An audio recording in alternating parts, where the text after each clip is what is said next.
गदर Haryana channel देखने वाले सभी दर्शकों ने शोक मुर्गी राणा स्वामी आदित्यवेश जी हैं जो हरियाणा प्रदेश के जो प्रवक्ता है वो हमारे साथ है, कांग्रेस पार्टी के जो प्रवक्ता हैं, इनसे हम जो चर्चा करेंगे।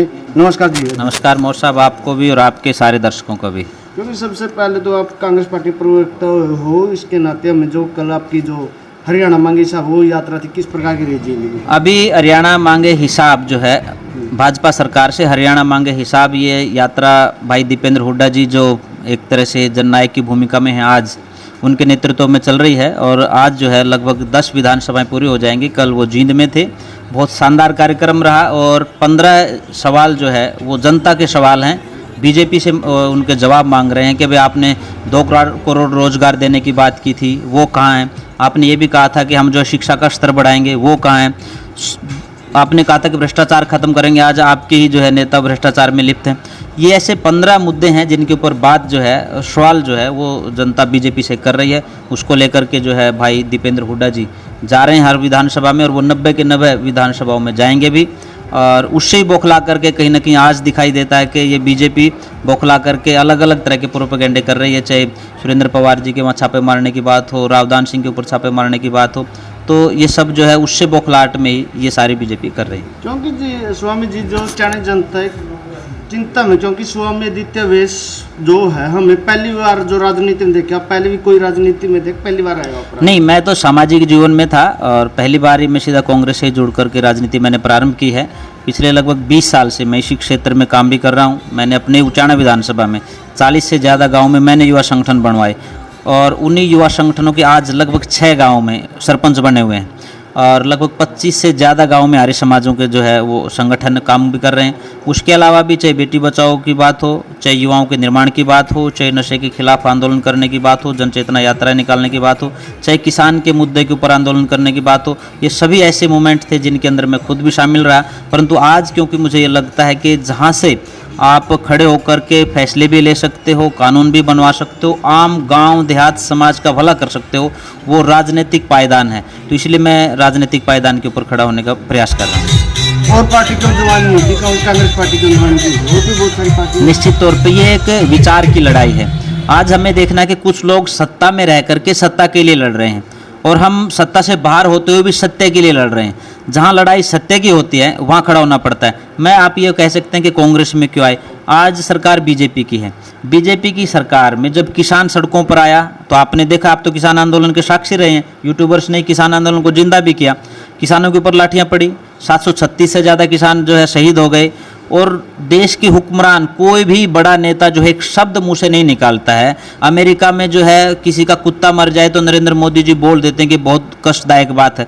आपसे, आपके ऑफिस से 10 किलोमीटर की दूरी पर टिकरी बॉर्डर के ऊपर भी, दूसरे बॉर्डर के ऊपर भी, तीसरे बॉर्डर के ऊपर भी हर रोज जो है वो किसान जो है वो शहीद हो रहे हैं, पर आप एक शब्द नहीं बोलते हैं। तब मुझे लगा कि कहीं ना कहीं इनके खिलाफ खड़ा होने की आवश्यकता है। जब हमारी पहलवान बेटियां जो कॉमनवेल्थ में, जो ओलंपिक में मेडल लेकर के आई, और वो जंतर मंतर के ऊपर बैठ करके रोई कि हमारे साथ हमारे मान सम्मान को तार तार किया गया है। उन्होंने नाम लिया बाकायदा ब्रजभूषण सिंह का कि इन्होंने हमारे साथ गलत किया है। परंतु हद की बात यह है कि जिस विनेश फोगाट के सिर के ऊपर हाथ रख करके नरेंद्र मोदी जी ने ये कहा था कि ये मेरे परिवार की बेटी है, और जब वो विनेश फोगाट जंतर मंतर पर बोली तो नरेंद्र मोदी जी की जुबान जो है वो बंद हो गई, वो बोले नहीं। और दूसरी तरफ उसी आपने वो फोटो सोशल मीडिया पर तैरते हुए देखे होंगे, जब पुलिस के साथी जो है विनेश फोगाट और दूसरी जो बहन थी उसकी छाती के ऊपर उन्होंने पाँव रखा हुआ है। तो किसी भी नौजवान का जो अपनी बहन का सम्मान जानता है वो बौखलाएगा ही, और वो उसका खून खोलेगा। उस समय भी कोई नहीं बोलता है। तो मुझे लगता है कि ऐसे समय में हमें इस पार्टी के खिलाफ खड़ा होने की आवश्यकता है। उसके बाद जो छोटी सरकार बोलते हैं, जिनको ग्राम पंचायत बोलते हैं, सरपंच जिनको बोलते हैं, वो अपने हक अधिकार की बात लेकर के जो है पंचकुला चंडीगढ़ गए तो उनके ऊपर लाठियां बरसाई गई। शिक्षक साथी जो है अपनी मांगों को लेकर के गए तो उनके ऊपर लाठियां बरसाई गई। ओपीएस की बात लेकर के लोग वहाँ गए तो उनके ऊपर लाठियां बरसाई गई। आशा वर्कर गई, उनके ऊपर लाठियां बरसाई गई। कर्मचारी गए, उनके ऊपर लाठियां बरसाई गई। हर तबका जब दुखी दिखाई दिया, तो मैं तो सामाजिक आदमी हूँ, लोगों से मांग करके खाना खाता हूँ। मेरे ऊपर भी ये कर्ज है कि आज लोगों को जब आवश्यकता है तो मुझे उनके साथ खड़ा होना चाहिए।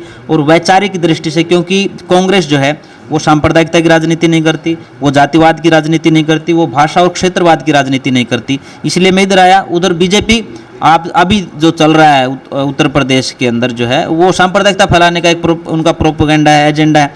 और हरियाणा में जाट और नॉन जाट के नाम पर वो सीधी सीधी पॉलिटिक्स कर रहे हैं।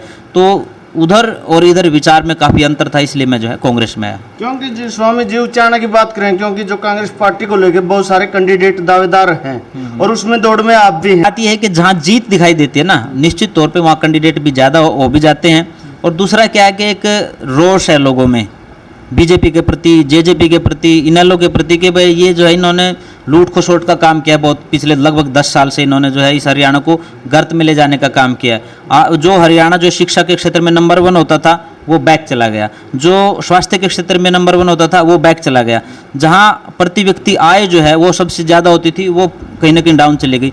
ऐसी सारी चीज़ों को देख करके आज जो है लोगों में एक गुस्सा है कि इनको हटाना है और नए लोगों को लेकर के आना है, जो साथी पिछले लंबे समय से काम कर रहे हैं। खास करके मैं यदि कांग्रेस की आपने बात पूछी है, कांग्रेस की यदि मैं बात करूं तो जिस भी साथी के कंधे के ऊपर हमारी पार्टी हाईकमान उदय भान जी, दीपक बावरिया जी और चौधरी भूपेंद्र सिंह हुड्डा जी जिस भी साथी के कंधे पर हाथ रखेंगे उसको निश्चित तौर पर जीत आगे लेके आएंगे। और मुझे मौका दिया तो हम भी जो है एक बहुत अच्छी और हरियाणा की विशेष जीत जो है वो दिला करके चौधरी भूपेंद्र सिंह हुड्डा जी के हाथों को मजबूत करेंगे।